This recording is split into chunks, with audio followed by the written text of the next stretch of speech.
ये ले बुड्ढे, इसे फटाफट धो दे, शाम को पहन के जाना है मुझे। पोछा लगाने के बाद धो दूंगा। अबे बुड्ढे, ये कैसे पोछा नहीं लगा क्या अभी तक? एक काम दे दो, पूरा दिन उसमें लगा रहेगा, इसी में टाइम निकाल देगा सारा। बहू तू क्यों कर रही है मेरे साथ ऐसा? एक तो मेरी तबीयत खराब है, फिर भी मैं काम कर रहा हूँ और ऊपर से तू मुझे डांट रही है। अरे डांटूंगी तो क्या करूँ? और फ्री की रोटी तोड़ेंगी ना, आदत हो गई है तुझे। थोड़ा बहुत काम कर लेगा तो क्या हो जाएगा क्या तेरे को कुछ? तो पूरा दिन तो मैं काम करता रहता हूँ और तू कहती है मैं कुछ नहीं करता। सुबह से लेकर शाम तक तू मुझे काम पे काम बताती रहती है और ऊपर से तू ऐसे बोलेगी तो ये तो अच्छी बात नहीं है। क्या काम करता है तू? एक काम पकड़ेगा, पूरा दिन आराम आराम से उसमें निकाल देगा। तेरे को पता है ये सारे काम ना 1-1.5 घंटे के हैं, ना कि पूरे दिन के। बुढ़ापे में तू मुझसे इस तरह काम करवा रही है और मेरी तबीयत भी ठीक नहीं है, ये अच्छी बात नहीं है। अबे चुप, बकवास बंद कर, चुपचाप से सारे कपड़े धो दियो।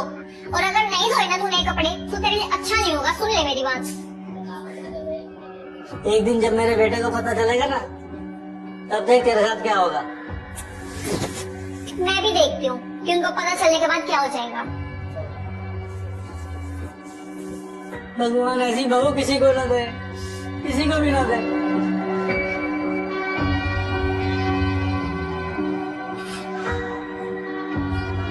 कितना सही सोचता था मैं इसको।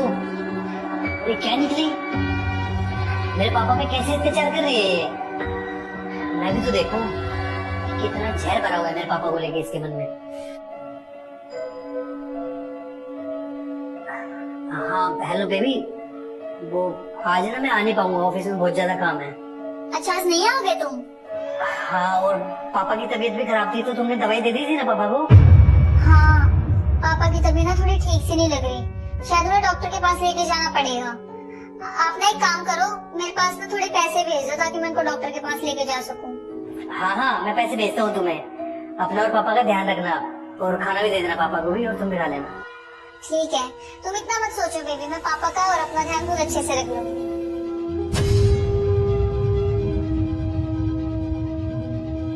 सुन बुड्ढे, तेरा बेटा आज आने वाला है नहीं, तो पूरा साफ सफाई का काम निपटा के ना अपने लिए खाना बना ले, क्योंकि मैं तो जा रही हूँ बाहर डिनर के लिए। बहुत है, मैं सारे घर के काम कर लूंगा। मेरी तबीयत भी ठीक नहीं है, तू इस समय घर से बाहर मत जा बेटा। अगर रात को मेरी तबीयत ज्यादा खराब हो जाएगी तो मैं बेटा किसको ढूंढूंगा। तू इस समय ना जा, घर से बाहर मत जा बेटा, ना जा। अबे तेरी तबीयत खराब है तो मैं क्यों घर पे रहूं? अब तेरे चक्कर में अपनी पार्टी खराब करूंगी क्या? बेटा तू एक बात बता, अगर तेरे पापा की भी तबीयत खराब होती तो उन्हें छोड़ के तू घर से बाहर चली जाती? तू ना कम बोला कर बुड्ढे, ना तो तू मेरा पापा है और ना तो कभी बन सकता है। हाँ, नहीं बन सकते तुम्हारे पापा। बेटा धीरज, क्योंकि तुम जैसे लोग ही बताते हैं कि बहू और बेटी में क्या फर्क होता है। धीरज आप? हाँ मैं। अबे ऐसे झूठ बोल के पैसे मांग रही हो कि पापा का इलाज करवाना है? अरे पापा की तो तुम्हें जरा सी भी फिक्र नहीं है। धीरज ऐसा कुछ भी नहीं है, आप गलत समझ रहे हो। बिल्कुल सही समझ रहा हूँ मैं। अरे अभी तो तुम्हें समझने लगा हूँ मैं, आज तक तो मैं गलत फहमी में जी रहा था।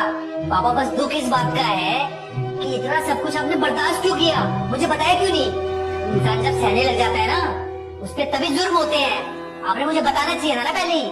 अरे बेटा क्या बताता मैं, बहू ने तो मुझे कभी इज्जत ही नहीं दी, इसने तो मेरे साथ नौकरों जैसा ही व्यवहार किया।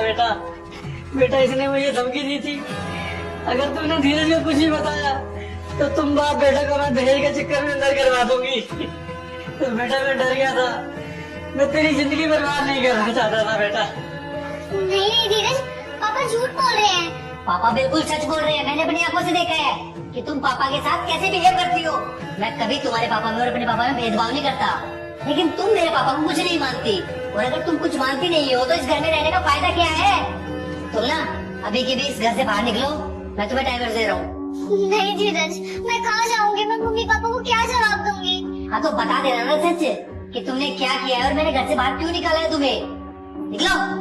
प्लीज मुझे माफ कर दो धीरज, मेरी जिंदगी बर्बाद हो जाएगी। मुझे तुम्हारी कोई बात नहीं सुननी। अरे तुमने मेरे पापा के बारे में कुछ नहीं सोचा तो मैं तुम्हारे बारे में क्यों सोचूं? जाओ, मैंने बोला ना जाओ। धीरज मैंने सही में नहीं सोचा था कि जिस दिन तुम्हें पता चलेगा उस दिन क्या होगा, लेकिन अब मुझे पता चल गया। प्लीज मुझे माफ कर दो। यार मुझे ना तुमसे कोई बात नहीं करनी, ना ही तुम्हारी कोई बात सुननी है। अरे मेरे से क्यों बोल रही हो तुम? पापा जी मुझे माफ कर दो, मेरे से बहुत बड़ी गलती हो गई है, आज के बाद मैं ऐसा कभी नहीं करूंगी। बेटा इसे माफ कर दे, वरना लोग तो यही सोचेंगे ना कि बुढ़े ने इन दोनों को अलग कर दिया। बेटा इस बुढ़ापे में ये बाप अपने सपने में नहीं लड़ना चाहता। तू माफ कर दे इसे बेटा। पापा अब प्लीज हाथ मत जोड़िए, सिर्फ पापा की वजह से माफ कर रहा हूँ तुम्हें। अगर आज के बाद ऐसी हरकत की ना तो वो दिन आखिरी दिन होगा इस घर में तुम्हारा। चलो पापा